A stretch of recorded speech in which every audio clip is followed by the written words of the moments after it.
النبي صلى الله عليه وسلم وآله الكرام أصحاب العظام شؤون الله لهم الفاتحة. أعوذ بالله من الشيطان الرجيم. بسم الله الرحمن الرحيم.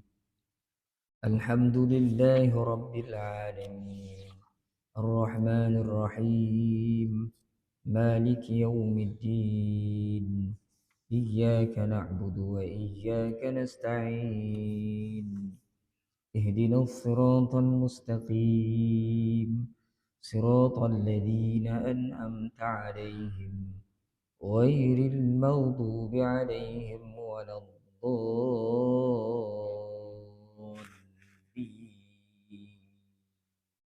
آمين. أعوذ بالله من الشيطان الرجيم. بسم الله الرحمن الرحيم. الحمد لله رب العالمين والصلاة والسلام على أشرف الأنبياء والمرسلين وعلى آله وأصحابه أجمعين. اللهم يا عليم علمنا من علمك ما ترضى به عنا ولا تؤاخذنا بما تعلمه منا. يا عليم خلقنا بخلق العلم وحققنا بحقائق العلم. رب اشرح لنا صدورنا ويسر لنا أمورنا واحلل يفقه قولنا والحمد لله رب العالمين.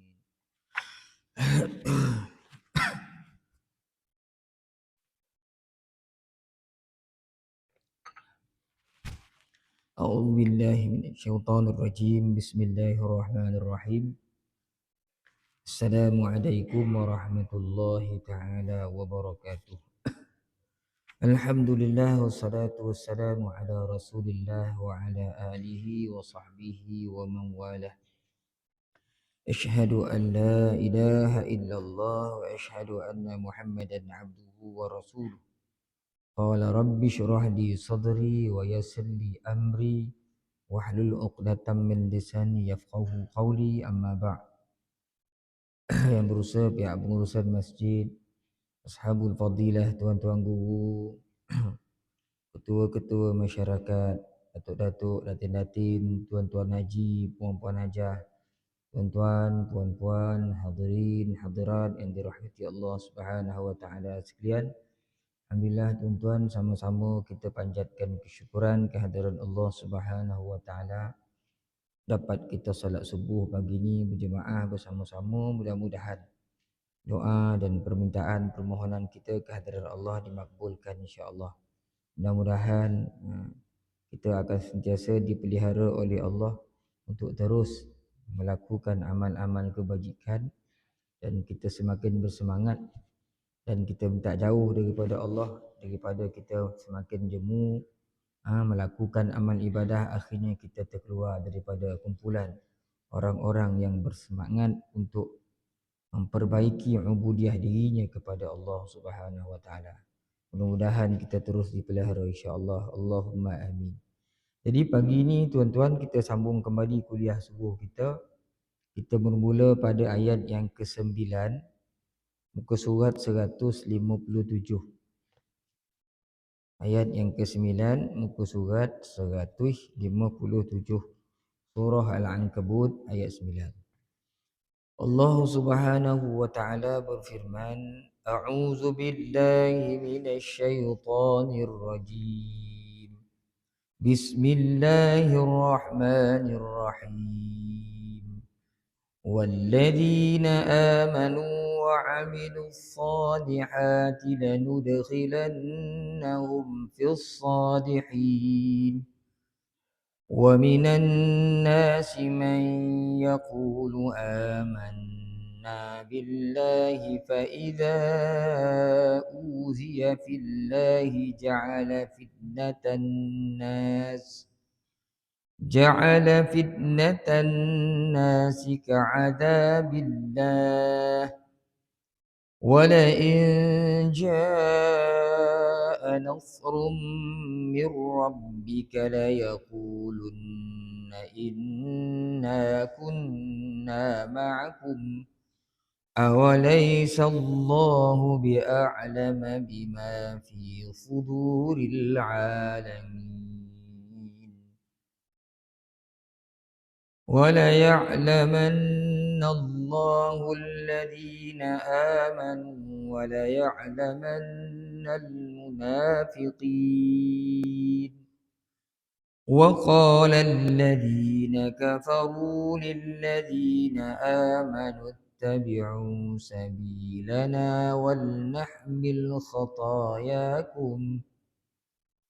وَلْنَحْمِلْ خَطَايَاكُمْ وَمَا هُمْ بِحَامِلِينَ مِنْ خَطَايَاهُمْ مِنْ شَيْءٍ إِنَّهُمْ لَكَاذِبُونَ صدق الله العظيم. Allahu Akbar. Walladzina amanu mad badal apabila huruf hamzah mendahului huruf mad sama ada bunyi dia a atau bunyi dia u atau bunyi dia i. Kalau a tu maksudnya hamzah mendahului huruf alif. Kalau u tu maknanya hamzah bagi depan mendahului huruf waw yang mati. Kalau i itu hamzah bagi bawah mendahului huruf ya yang mati. A, i, u. Itu mak badal. Kita baca dua harakat. Wa amilus salihati lanud. Dal yang mati. Tengah-tengah bacaan kita, tengah-tengah ayat. Itu qalqalah sughra. Kita baca huruf ni ada bunyi detakan. Nud. Khilannahum. Nun bersabdu. Semua nun yang bersabdu dalam Quran wajibul gunnah, kita wajib dengungkan qadar dua harakat. Lanudkhilannahum fis salihin. Mim mati bertemu dengan fa. Izhar syafawi, kita baca dengan jelas dan nyata. Setiap huruf mim yang mati dalam Quran ni apabila dia mati ditulis tanda mati di atasnya, maka kita baca dengan jelas dan nyata tanpa dengung. Lanudkhilannahum fis salihin. Hin tu man arid lisukun. Dua harakat boleh baca 4 harakat, boleh baca 6 harakat. Maka tuan-tuan jadilah bacaan dia lebih kurang bunyi dia. A'udzu billahi minasyaitonir rajim. Walladzina amanu wa 'amilus solihati lanudkhilannahum fis salihin. Sadaqallahul azim. Itu dari sudut ilmu tajwid. Mari kita tengok tuan-tuan sama-sama dari sudut tafsirannya. Dan orang-orang yang beriman serta beramal soleh, nescaya kami masukkan mereka ke dalam golongan orang-orang yang baik. Allah Ta'ala sebut orang yang yakin dengan Allah, beriman dengan Allah, membenarkan Allah dan Rasulnya, mengamalkan apa yang diperintahkan. Bila dia yakin, dia beriman, dia akan beramal, beriman, dia buat apa yang diperintahkan, memperbaiki diri dia dengan amal-amal soleh. Orang macam ni Allah Ta'ala sebut lanudkhilannahum fis salihin. Allah Ta'ala akan kumpulkan, letakkan dia dalam golongan orang-orang yang soleh, orang-orang yang baik. Orang-orang yang baik. Jadi ayat ni tuan-tuan, bila kita tengok ayat ni, Allah Ta'ala sebut orang beriman, kemudian dia perbaiki diri dengan amal soleh, Allah akan masukkan dia dalam golongan orang-orang yang soleh, yang baik. Ini masalah dalam di akhir zaman ni, nak orang yang mula buat penghijrahan, dia akan rasa tu, bila kita nak buat baik ni tuan-tuan, nak buat amalan ni, maknanya berbeza dengan amalan kita sebelum tu. Kita akan dilihat pelik oleh orang. Bukan orang rumah kita pun nampak pelik. Tak pernah kita bangun awal, pagi tu kita bangun awal, kumpet. Orang rumah tengok kita dah mandi, dah siap pakai jubah, dah semayang. Dia khabar apa masa makan, masa minum pagi tu? Terbiat kau bang, terbiat dia khabar kita. Turun rumah kita tu. Inilah orang luar, dia akan nampak kita pelik. Bila kita berbeza dengan dia, maka kita akan ditinggalkan. Kan? Tak jadi kawan kita dah tak jadi member dah. Hilang kawan lama-lama kita tu. Dulu kawan sama upi ngai kerja kita kan. Tak ada kerja lain ngai mayang tak fikir. Akhir kawan ngai tu tak nak ajak kita dah. Lain macam dia ni. Pergi kawan badminton. Main badminton ni kerja lama-lama dah berubah pula. Kawan tinggal kita. Pergi yang kita biasa buat. Kawan merayau ya takkan ada free merayau. Orang akan tolak kita. Kan? Merempit kerja, tiba-tiba tak jadi merempit dah. Sebab dia lain nasi nak pergi surau dia. Kau tinggal. Kan? Nampak balik memang tinggal, tapi Allah Taala sebut lanudkhilannahum fis-salihin. Kami akan masukkan dia dalam golongan orang-orang yang soleh. Di akhirat Tuhan letak orang ni dia orang soleh. Bukan saja di akhirat, di dunia lagi Allah Taala bila nak bagi petunjuk, dia kenal kita dengan orang. Kadang-kadang kita jumpa kat jalan ni. Kadang-kadang jumpa kuliah kat masjid, kadang-kadang jumpa kat surau, jumpa balik ceramah. Kita baik dengan dia. Padahal tak kenal tu, jadi kawan baik kita. Akhirnya Allah Taala utus orang guna macam membimbing, memberi semangat. Kita dapat kawan baru. Dulu dia tak geng masjid, lepas tu dia jadi geng masjid je. Kan? Allah Taala masukkan dalam golongan orang-orang yang soleh. Bila kita yakin dengan Allah, yakin dengan Rasul, kita berusaha baiki diri, nak buat segala yang Tuhan arahkan, akhirnya kita akan masuk dalam golongan itu. Tuhan masukkan. Dia tak jadi. Ini rockers ni, Scorpion main gitar, gigit tali gitar, tiba-tiba dia member dengan orang masjid. Tak jadi, tak kono lah. Dia tak matching. Dia suka main takraw. Tiba-tiba dia member dengan main badminton. Dia pun tak masuk yang tu. Tak kono sama tak, mood tak sama. Begitulah kita. Bila kita dah mula beramal, yakin dengan Allah, Allah Ta'ala akan tak kita bersama dengan orang-orang yang soleh. Jadi beruntung orang duduk dengan orang-orang yang soleh. Apa untungnya? Kerana orang-orang yang soleh ini, dia ada bahagian. Baru malam semalam kita cerita di masjid seberang Batu Hampa. Tak bersih juga kan? Besok berapa? Seberang Batu Hampa. Di akhirat besok, ada orang-orang yang boleh beri syafaat. Antaranya para nabi, anbiya, malaikat, ulama, orang-orang yang soleh. Dan orang-orang yang soleh serta anak kecil yang terhad syafaatnya. Dia boleh beri syafaat. Anak kecil ni besok syafaat dekat kaum pogo itu dekat. Sebab tu kalau ada anak meninggal awal, mak ayah jangan menangis teruk-teruk pun nak. Tuhan nak beri kelebihan pada mak ayah. Anak ni besok boleh beri syafaat. Selain daripada para nabi, ulama, orang soleh, orang beriman, dia ada bahagian memberi syafaat kepada orang beriman yang lain. Dalam hadis yang cukup panjang, besok orang beriman ni dia akan beritahu, ya Allah, ya Tuhanku, dulu ada kawan aku sekian nama, sama puasa, sama solat, sama piaji, tak ada dekat sini ya Allah. Allah Ta'ala suruh masuk dalam neraka. Pergi ambil kawan-kawan tu bawa balik. Syafaat. Jadi bila kita bersama dengan orang-orang yang soleh, doa-doa mereka ni hendaknya satu hari nanti menyelamatkan kita. Sehingga tidak ada lagi lah dalam neraka tu, orang-orang yang ada kebaikan walaupun sedikit dalam hati. Dalam hadis Nabi sebut walaupun separuh dinar, Allah Ta'ala suruh keluarkan kerana syafaat orang-orang yang beriman. Benarlah apa yang Nabi sebut, man qala la ilaha illallah dakhalal jannah. Siapa yang sebut la ilaha illallah, dia akan masuk syurga. Kerana memang ada hadis yang Allah Ta'ala suruh keluar. Sampai Nabi nak beri syafaat pada orang-orang yang tak pernah buat kebaikan langsung. Sehingga Allah Ta'ala menjawab, itu tak boleh kata dia. Itu aku, kalau aku berkenan, aku akan keluarkan orang.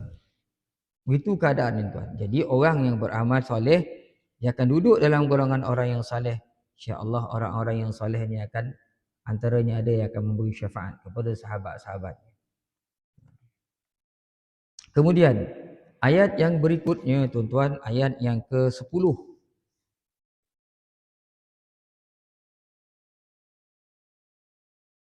Nak pula pergi ni.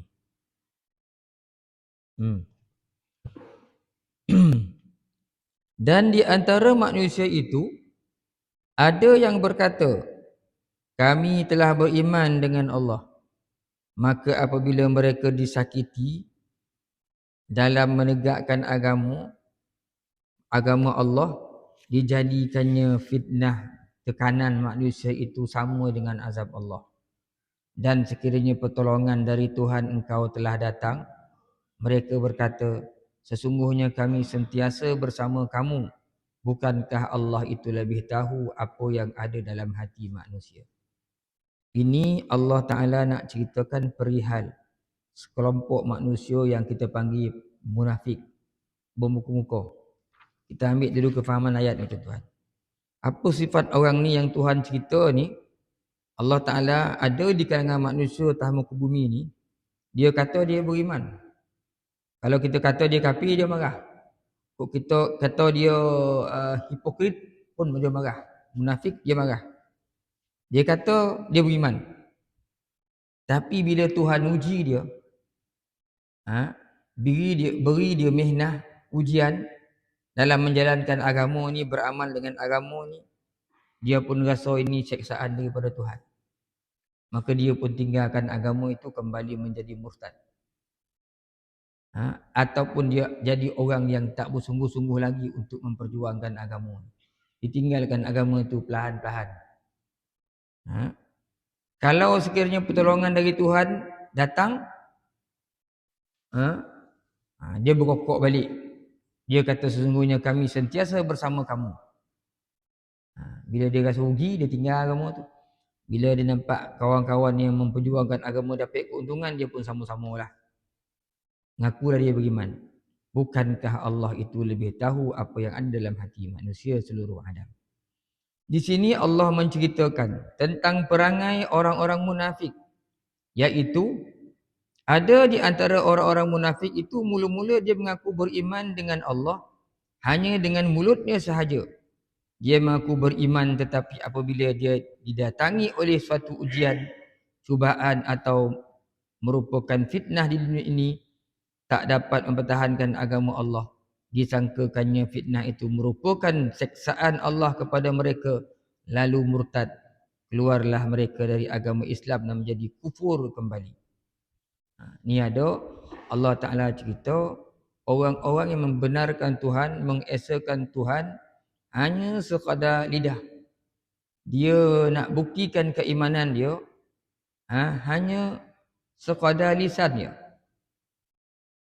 Dan hati dia tak sampai iman tu. Dia beritahu orang dia beriman sekadar di lidah.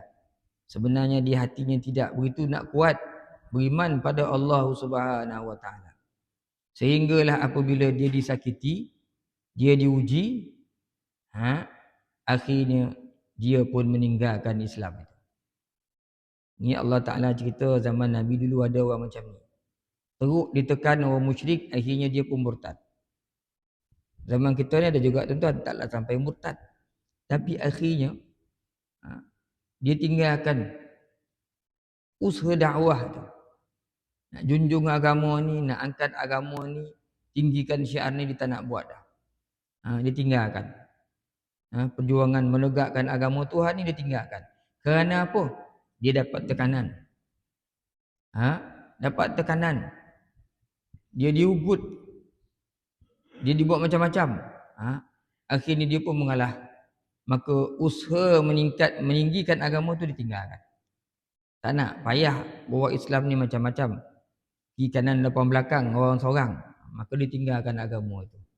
Jadilah dia hidup tak sampai murtad. Tapi agama niat nak memperjuangkan agama tak ada langsung. Akhirnya bila agama tu tak terpelihara, orang lain akan datang menginjak-injak agama. Sebab agama dah tak ada lagi orang nak dukung dah. Nak bawa dah. Itu boleh berlaku di mana-mana zaman apabila umat Islam menjadi golongan yang tidak lagi sensitif kepada agamanya, menjadi golongan yang telah melupakan agamanya, maka dibiarkan agama itu akhirnya diinjak-injak oleh orang lain. Tak ada langsung perasaan dia nak membela agama dia. Ini boleh jadi di mana-mana zaman, tuan-tuan. Dan banyak berlaku, sejarah menunjukkan pada kita. Bila dia ditekan, dia akhirnya tinggalkan usaha itu. Zaman Nabi dulu terus jadi murtad. Keluar balik agama Islam. Susah buat Islam dirupa. Kalau seseorang itu benar-benar beriman, iaitu percaya kepada Allah dan Rasulnya, dengan mengatakan kami telah beriman, hendaklah dia bersabar apabila menghadapi sebarang bahaya atau ujian daripada Allah. Janganlah menganggap hal itu sebagai seksa Allah. Memanglah bagi orang munafik bahawa adanya fitnah atau tekanan manusia ke atasnya menyebabkan dia menolak keimanan. Tetapi bagi orang mukmin, seksaan Allah itulah yang menyebabkan dia menolak daripada menjadi kufur. Ada orang bila diuji oleh Allah Ta'ala kerana dia ni membawa agama, mendukung agama, buat kerja-kerja agama, bila dia didesak, dia ditekan, dia disakiti, dia sabar. Bahkan semua itu menjadikan dia makin kuat. Ada orang yang bila ditekan sikit, akhirnya dia meninggalkan usaha agama dia. Dia menjadi orang yang tak nak dah. Nak bawa usaha-usaha agama ni payah. Ditekan daripada pelbagai sudut. Dipandang lekeh. Bahkan kadang-kadang dihina. Kan? Ditohmah. Difitnah. Dia tak boleh terima keadaan yang macam itu. Akhirnya dia pun kembali menjadi orang-orang yang tidak lagi berusaha untuk menegakkan agama ini. Dalam Quran Allah Ta'ala ada ceritakan orang-orang macam ni. Disebut dalam suratul Hajj. Wa minan nasi man ya'budullaha ala harf. Fa in asabahu khairun itma'anna bih. Wa in asabathu fitnatun inqalaba ala wajhihi khasiran dunya wal akhirah. Zalika huwal khusranul mubin. Di kalangan manusia ni, kata Allah Ta'ala, ada yang menyembah Allah hanya di tepi. Dia. Maka jika dia tidak memperoleh, maka apabila dia memperoleh kebajikan, dia rasa puas. Fa idza asabahu khair itma'anna bih. Bila usaha dia buat kebajikan, dia dapat kebaikan daripada usaha tu, dia suka.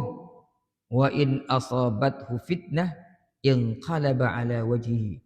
Bila Tuhan uji dia, dia pun tinggalkan usaha dia, usaha agama dia, maka inqalaba ala wajhihi, dia kembali menjadi murtad. Ini ada kaitan apa yang berlaku di zaman Nabi dulu, tuan-tuan. Ada orang yang beriman akhirnya dikutuk oleh orang Quraisy, dihina, akhirnya balik kembali jadi murtad. Kembali jadi murtad. Jadi ini kisah orang-orang munafik yang tak tahan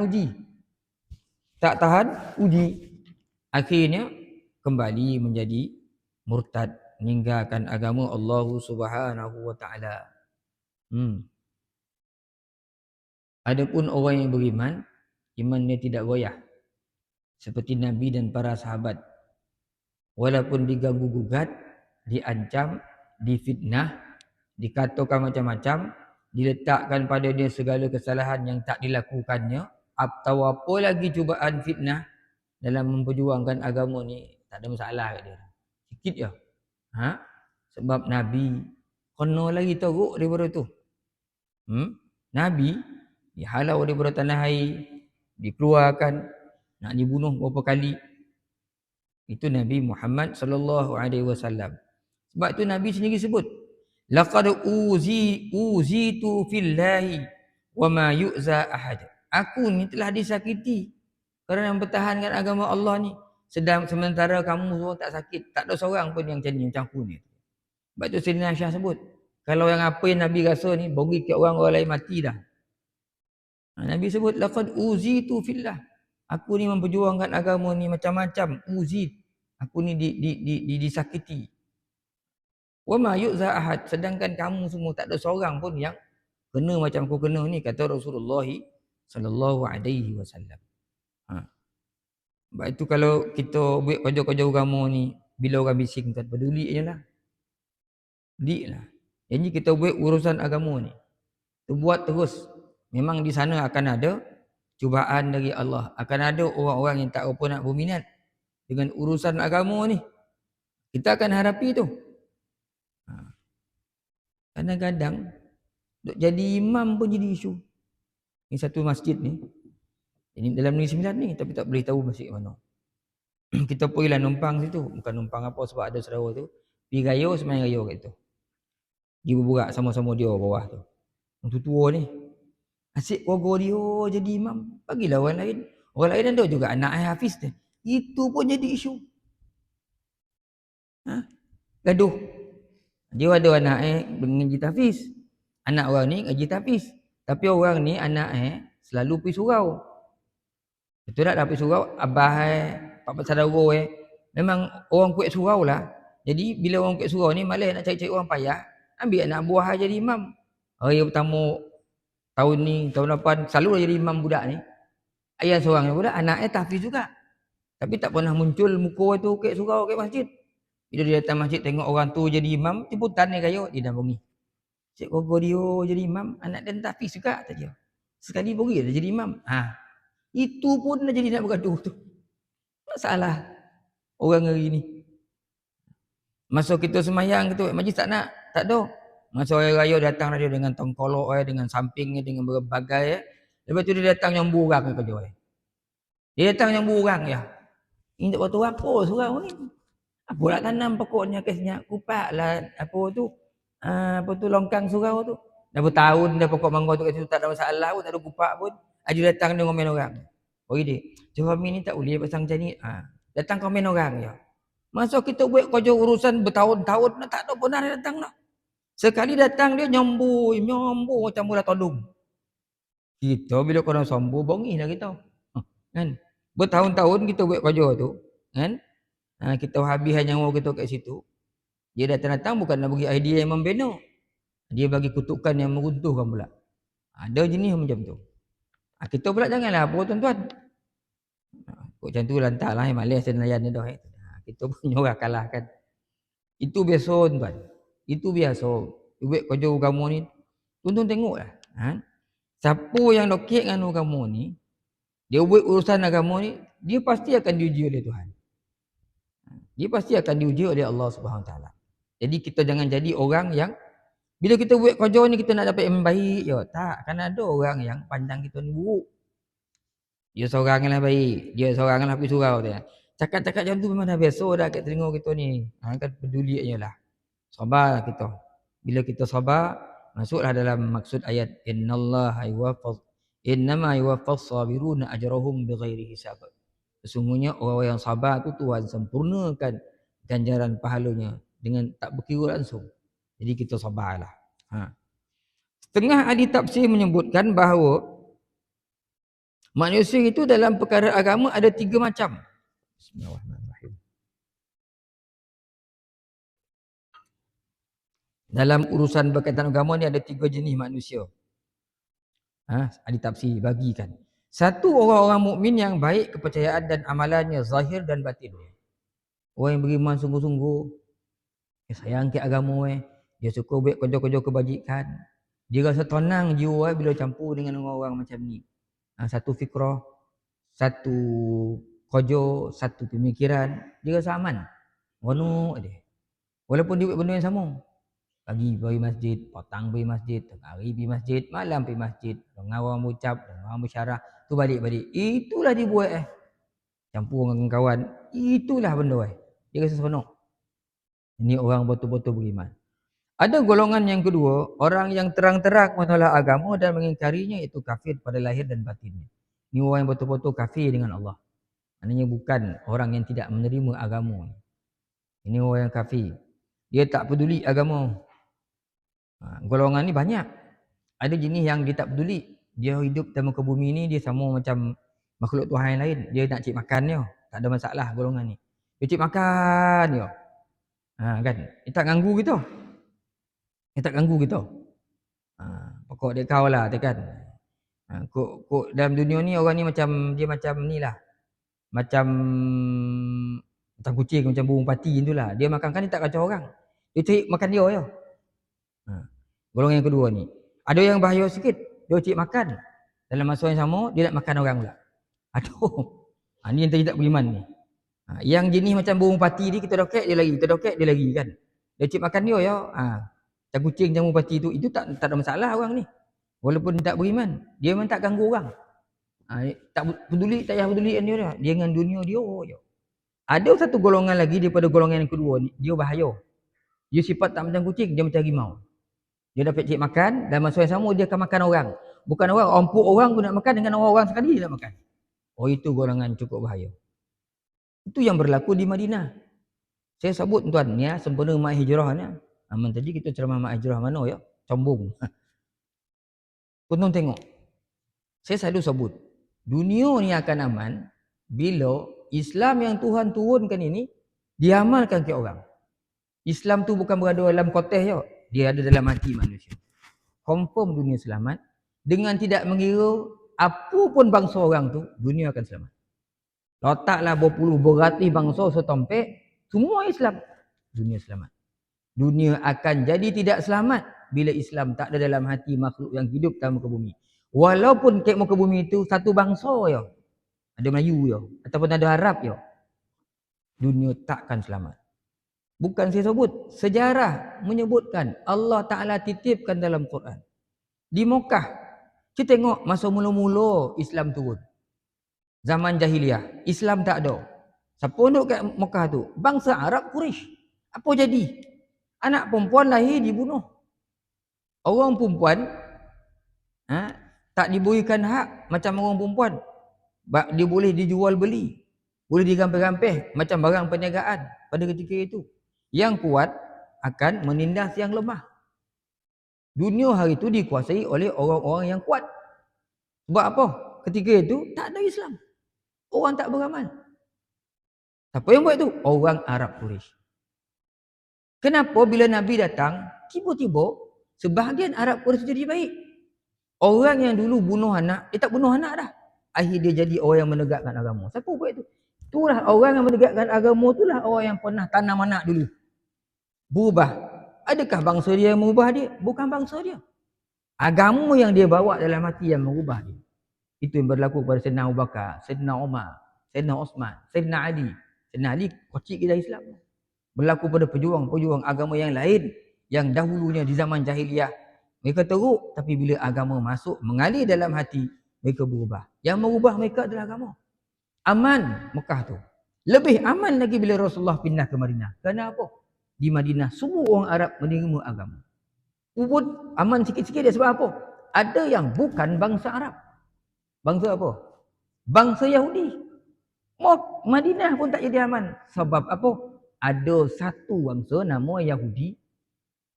Dia bukan jenis yang pertama tadi cik makan dia. Dia nak makan orang juga. Sebab itu di Madinah pun tidak aman. Kerana ada bangsa, ada orang yang dia tak biar kita. Dia sakit hati dengan Nabi Muhammad sallallahu alaihi wasallam dan para sahabat. Itu sebab dia buat usaha, dia panggil Nabi, diracun kambing supaya Nabi mati. Nabi tak mati juga. Jibril beritahu. Tak dapat bunuh Nabi macam tu, dipanggil Nabi ajak makan kenduri, dia nak hompuk batu besar jatuh kat Nabi. Tak berjaya juga. Disihirnya Nabi. Kemudian ketika teruk orang Islam berhadapan dengan 10,000 orang dalam perang Khandaq atau perang Ahzab, daripada dalam dia menyerang pula golongan Yahudi ni. Aman tak? Tak aman. Sebab apa? Sebab ada orang yang tidak. Islam tak ada dalam dirinya. Jadi selamat tu kerana Islam. Sebab itulah dalam agama kita ni disuruh kita berhati-hati. Kerana kalau Islam semua tak ada masalah tuan. Duduklah kat Malaysia berpuluh-puluh bangsa pun duduklah. Letaklah apa bangsa pun. Semua beragama Islam. Selamat. Islam yang sebenar-benar Islam. Kan? Yang betul-betul sayang pada agama.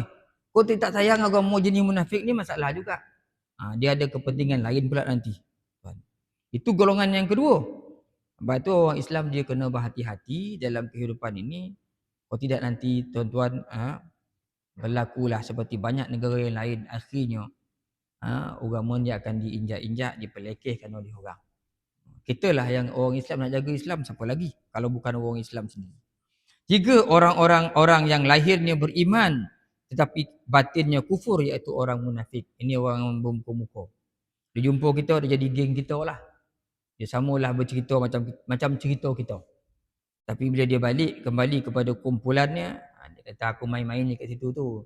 Nak dengar-dengar, nak tengok-tengok cerita, dengar-dengar rahsia kata dia. Rupa dia orang munafik, orang yang bermuka-muka. Allah telah menyebutkan tentang kedua-dua macam manusia, yang mukmin dan yang kafir, pada ayat 3 dan ayat 3, iaitu walaqad fatannal ladzina min qablihim falaya'lamannallahu alladhina sadaqu wa laya'lamannal kadzibin. Ini cerita orang beriman, cerita orang kafir. Lalu diterangkan keadaan keduanya pada ayat 4, am hasibal ladzina ya'maluna sayyi'at, hingga ayat 7, walladzina amanu wa 'amilus solihat. Ini cerita orang beriman dengan cerita orang yang kafir. Maka golongan manusia ketiga itu Tuhan cerita pula pada ayat yang ke-10, iaitu golongan orang-orang yang munafik. Orang beriman dah, orang kafir dah. Ayat 10 ni Allah Ta'ala cerita tentang golongan orang-orang yang munafik ataupun bermuka-muka. Bermuka-muka. Ayat wa minan nas tu adalah diriwayatkan ayat ini telah diturunkan mengenai seorang bernama Iyas bin Abi Rabi'ah. Dia telah masuk Islam dan ikut berhijrah. Kemudian dia disakiti dan dipukul oleh orang-orang kafir sehingga kembali menjadi murtad. Adapun yang menyeksanya ialah Abu Jahal dan Al-Harith, yang mana keduanya itu adalah saudara seibu kepada Iyas. Saudara sendiri. Kan? Kemudian lama selepas itu dia hidup menjadi orang Islam yang baik. Sebab itu kita ni diikat dengan akidah yang satu. Dengan ikatan agama. Bukan dengan ikatan kekeluargaan. Sebab keluarga ni boleh putus. Ada yang putih yang banyak.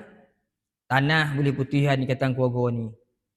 Rata boleh putih ikatan keluarga ni. Duit boleh putih ikatan keluarga ni. Meninggal mak dia pun bagi-bagi sama rata. Rata kan. Ada tak puas hati duit masa tu menjadi pemutus kepada hubungan kekeluargaan. Kan? Sebab Abdul Wahab dapat banyak. Abdul Wahub dapat sikit. Bergaduh lah.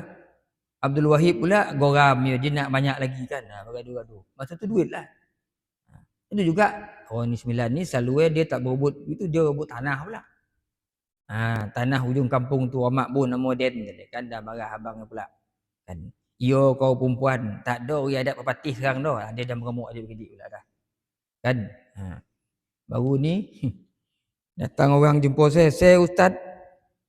Saya dah khabar nak kat adik-adik masa mak ayah saya meninggal. Saya tak nak apa ni wato pusaka ayah saya ni dia bagi ikut faraid. Apa pula? Kak, ikut faraid sikit saya dapat teh. Yalah orang perempuan kan dapat sikit bila ikut faraid. Sebab orang perempuan dibolo orang, orang lelaki orang bolo dia. Dia bolo orang. Dia membolo, perempuan yang dibolo. Kan? Dalam Islam macam itulah keadaannya. Allah Taala dah tahu apa yang perlu untuk manusia. Saya tak nak ustaz ikut faraid dah apa pula saya dapat sikit dia. Cakap bang kat dia akak pakat-pakatlah adik-beradik. Nak ikut muafakat kau, nak ikut faraid tak ada masalah. Jangan bergaduh-gaduh macam ni. Tadi masa bincang cakap tak? Saya malas nak bercakap. Abang saya ramai. Macam tu pula jadi. Adik-beradik lelaki ramai. Bergaduh tak nak ikut faraid. Islam tu datang kalau tak boleh nak muafakat, maka Islam akan ambil alih. Jangan bergaduh-gaduh. Ikutlah pembahagian harta yang Islam telah tentukan. Kok boleh muafakat, lagi bagus. Kan? Ada orang boleh muafakat dalam bab harta tanah ni boleh. Ada orang payah.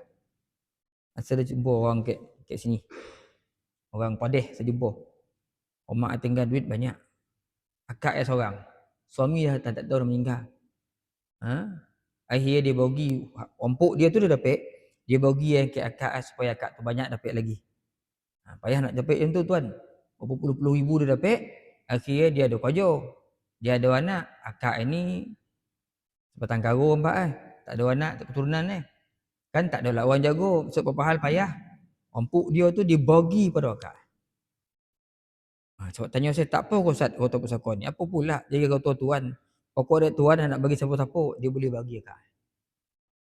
Jaranglah dapat macam tu. Tapi Islam ni mengikat kita bersaudara kerana agama, kerana iman. Kalau kerana keluarga dah ramai dah orang, adik-beradik, saudara mara bergaduh sampai keluar. 7 keturunan saudara, 7 keturunan kau dia tak nak pandang. Dia tak nak mandang. Jangan ada keturunan kau kat compound tu. Tak nak. 7 keturunan, osah betul, zalim betul tuan. Itu bila kita ada hubungan kekeluargaan. Dengan tak edi, tak kuat hubungan tu. Hubungan darah ni tak kuat. Zaman Nabi dulu, anak boleh bunuh ayah, ayah boleh bunuh. Kerana apa? Kerana iman. Kita diikat dengan keimanan yang satu. Bukan keluarga. Semuanya mesti kerana Allah. Hidup pun kerana Allah, mati pun kerana Allah. Jadi kerana Allah itulah, iman itulah yang menjadikan kita sama dengan orang lain. Tak kira apa bangsa. Kok dia Afrika pun bila dia beriman, dia adalah saudara-saudara kita. Kita tak boleh putuskan saudara. Kok dia orang Dayak pun, dia beriman, dia adalah saudara-saudara kita. Itu kita kena pegang tuan-tuan. Jadi ayat 10 ni cerita tentang orang-orang munafik. Dan sekiranya pertolongan dari Tuhan engkau telah datang, wala in jaa nasrum mir rabbik la yaqulunna inna kunna ma'akum. Allah Taala cerita. Orang munafik ni kalau datang pada dia pertolongan Tuhan, dia akan cakap sesungguhnya kami sentiasa bersama kamu. Dia sama-sama nak ambil habuan, nak ambil bahagian. Yakni apabila pertolongan Allah telah datang dengan membawa kemenangan dan mendapat harta tawanan dalam peperangan, orang-orang munafik itu akan mengatakan, kami memang bersama kamu. Sama-sama saudara seagama. Kami membantu kamu dalam mengalahkan musuh. Padahal bila Nabi ajak perang Badar tak nak pergi. Pergi perang Uhud setengah jalan, balik ke Madinah. 300 orang lari. Bila menang tentera Islam, dia pun sama-sama mengaku dia sama-sama perang lah. Dia sama-sama nak ambil keuntungan harta tawanan perang. Awalaisallahu bi'a'lama bima fi suduril alamin. Bukankah Allah itu lebih tahu apa yang ada dalam hati manusia seluruh alam. Buatlah berbunuh pun, sembunyikanlah. Allah Ta'ala mengetahui apa yang berada dalam jiwa manusia. Allah mengetahui apa yang tersembunyi dalam hati orang-orang munafik. Walaupun mulut mereka mengatakan beriman, tetapi apa yang dikatakan oleh mulut mereka itu berlawanan dengan apa yang ada dalam hati mereka. Tentulah Allah tidak dapat ditipu dengan apa jua helah mereka. Jadi nak buat apa pun buatlah. Kerana Allah Ta'ala mengetahui semua yang berada dalam hati manusia. Semua yang berada dalam hati manusia. Itu ayat yang ke-10 tuan-tuan, perihal sedikit Allah Ta'ala cerita orang-orang yang munafik. Dan pada ayat yang ke-11, dan Allah pasti mengetahui akan orang-orang yang beriman dan mengetahui pula orang-orang yang munafik. Simpanlah niat jahat, niat busuk, tak baik dalam hati itu Allah Ta'ala tahu dan dijelaskan dalam ayat yang ke-11. Allah pasti mengetahui orang-orang yang beriman, mana yang beriman dan mana orang-orang yang bermuka-muka munafik. Di mana Allah akan menguji hambanya umpamanya dengan dituruni dengan bermacam-macam kesusahan agar dapat dibezakan mana orang yang mempunyai iman yang benar dari orang yang hanya suka bermuka-muka atau munafik, dan mana orang-orang yang benar-benar taat kepada Allah dalam segala perkara sehingga dia sabar apabila menghadapi penderitaan. Kita berkawan dia tuan-tuan, ramai kawan kita. Kita buat kerja-kerja agama ramai. Kita tengok orang-orang yang tahan uji, itulah orang yang betul-betul beriman. Ada orang yang boleh didesak, dia tinggalkan agama ni, dia tak nak buat kerja ni lah. Dia pun lari. Kan?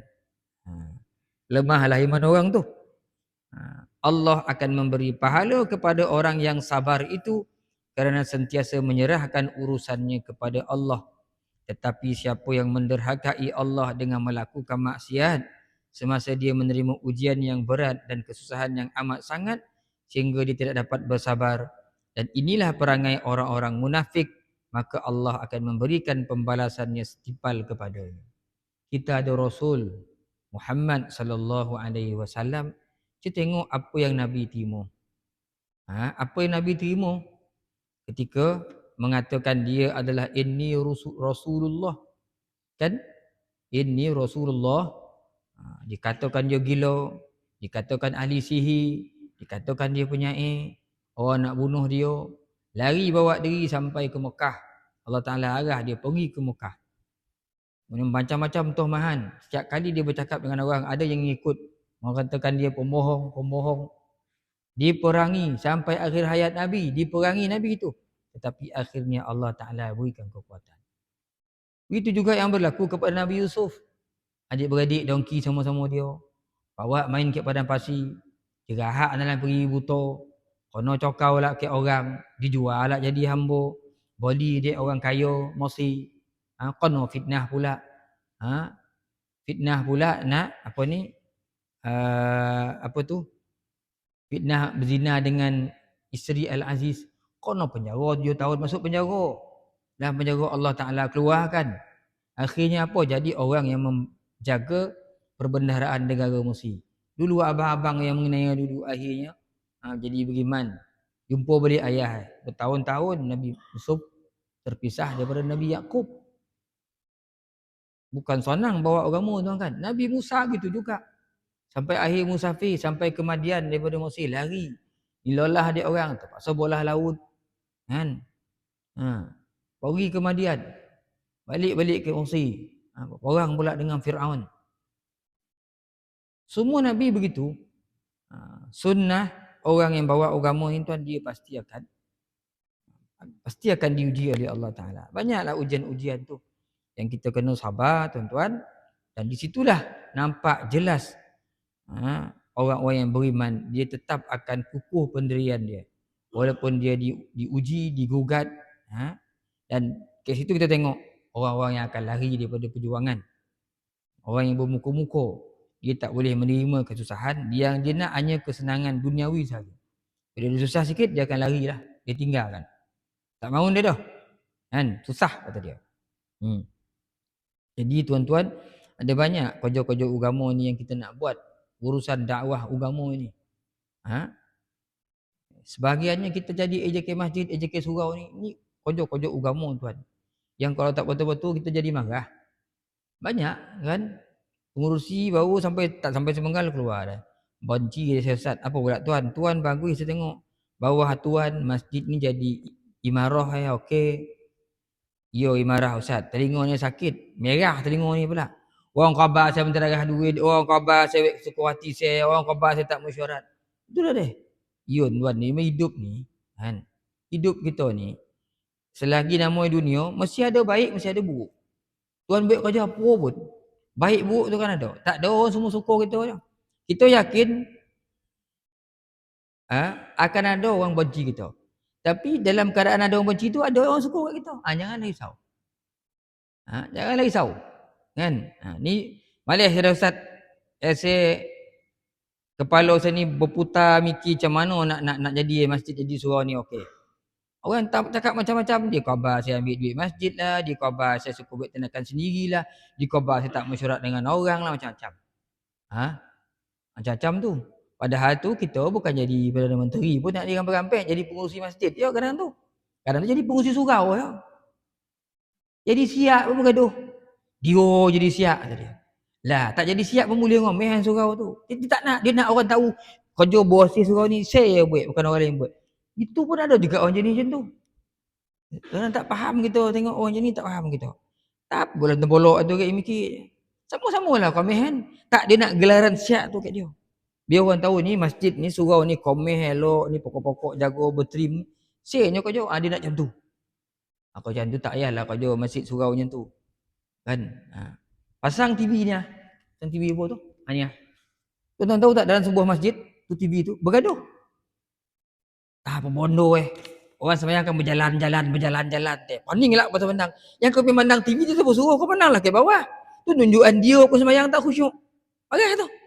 Bergaduh dengan tu, bergaduh. Patutlah duit masjid ni habis. Tak apa bondo buat kiri ada, kanan ada, teh-teh ada, kata bumbung ada. Berjalan ni keluar tulisan dia. Yang kau mana, ya Allah, saya kadang-kadang malas saya melayan orang macam tu. Tak orang tu tua tu. Oh, bondo tu dia. Tak khusyuk kita semayang tu. Mata nak mandang tu je tu. Apalah kau mandang? Acik mandanglah ke bawah tu kaban. Orang dulu tak ada benda-benda macam ni. Memanglah dulu tak ada benda lah tu. Kalau ada benda lah ni bukan zaman dulu nama itu zaman moden lah tu. Ha. Memanglah zaman dulu mana ada ni apa Mercedes tak ada, semua main kuda. Kau ada Mercedes zaman tu orang pun heran tak tahu anak gunung tu.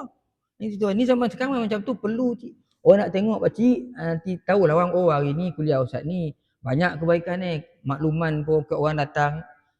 Orang tahu ni pengurusi surau, ni pengurusi masjid. Ni program-program ni senang. Boleh baca. Boleh tulis kat dinding kata dia. Ada asal ni. Aduh tuan, marah tu. Orang pagar nak roboh tu, buat pagar. Ni masjid. Cerita kata ni cerita masjid. Orang tu bunyolah sungguh-sungguh bincang buat pagar baru. Dia khabar macam pagar ni tak sampai 10,000 ni dah. Takkan pajak channel 10,000. Dia kan beli pagar tu macam beli 5 abuk ke RM2, RM3 ogo Agai ambil batu tu cacak entah. Tak wet tembok. Tentulah ada basi ada simin ni. Marah tu. Takkan jenis je pagar 10,000 tadi. Orang dalam tu sakit kepala nak cari kontraktor, nak suruh pagar ni lawa-lawa macam-macam. Dah siap pagar tu. Tak pergi tu. Dia kata takkan 10,000 tadi. Ni ada yang tahu ni. Canggih roman 10,000. Carilah design yang lawa-lawa sikit. Barulah orang nilai nak pergi masjid. Itu pun ada yang itu. Ya Allah, tunggu parah orang ni. Dia nak beri pandangan tak ada. Dia mengutuk orang aja weh. Duit tak betul belanja. Design ni buruk kata dia. Oh ya Allah ya Tuhanku. Susah tuan-tuan ambil kerja agama ni. Macam mana khabar? Kita kena sabarlah. Ke situlah Allah Ta'ala tahu. Benar-benar lah. Orang ni kukuh. Kuat iman ni. Kan? Kalau cakap sikit-sikit tu biasalah. Yang penting kita tuan duduk di jalan yang benar, yang betul. Kan? Serangan daripada pelbagai sudut tu biasa. Biasa. Kawan saya jadi pengurusi sebuah masjid besar kat Negeri Sembilan dah. Sama aja. Tak payah sebut nama lah. Sebuah masjid besar Negeri Sembilan ni dia pengurusi. Duit banyak masjid tu. Macam-macam ada lah masuk. Paning kepala Satu penggal, dua penggal, makanya penggal yang ketiga pun orang nak suruh dia tak nak dah. Saya cukup lah tu tadi.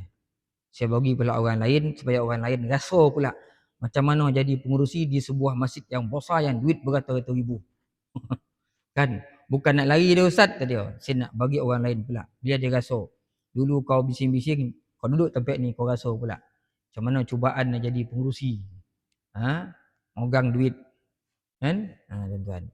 Jadi tuan-tuan, biasalah tu.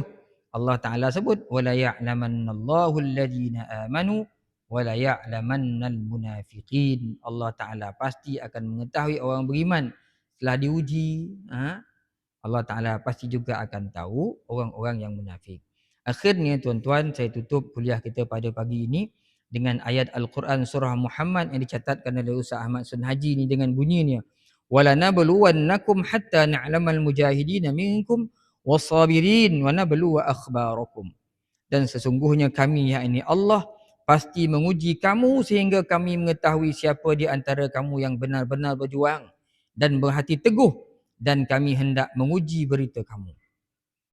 Kan? Jadi Allah Ta'ala sebut dalam ayat ni, dia akan uji kita sehingga dia tahu siapa yang sungguh-sungguh yang berjuang, yang kuat teguh jiwanya, dan siapa orang yang paling sabar di kalangan kita dengan orang yang tewas. Wallahu alam tuan-tuan, sekadarnya untuk pagi ni. Mohon ampun, mohon maaf kalau terkasar bahasa. Tak ada niat nak pukul-pukul siapa-siapa tuan-tuan. Kita berbincang pagi ni adalah untuk kebaikan kita bersama. Mudah-mudahan asbab kita buat kuliah subuh ni, Allah Ta'ala merahmati kita, isteri kita, anak-anak kita, adik-beradik kita, ahli keluarga kita, orang taman kita, jiran-jiran kita. Mudah-mudahan semua kesalahan kita diampunkan oleh Allah Subhanahu wa Ta'ala. Aqulu qawli hadza, astaghfirullah li wa lakum. Assalamualaikum warahmatullahi taala wabarakatuh. Ada soalan tuan-tuan? Kau dapat jawab, saya jawab. Kau tak dapat jawab, saya hutang dulu. Besok tak ada soalan. Kalau ada, kalau ada lah. Tak ada, kita berhenti di sini.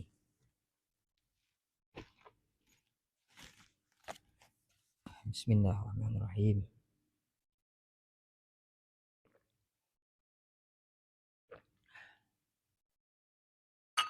Tak ada, sebenarnya kita berhenti kat sini insya-Allah. A'udzubillahi minasyaitonirrajim. Bismillahirrahmanirrahim. Alhamdulillahirabbil alamin wassalatu wassalamu ala asyrafil anbiya wal mursalin wa ala alihi wa ashabihi ajma'in. Allahumma zidna ilman nafi'a warzuqna fahma.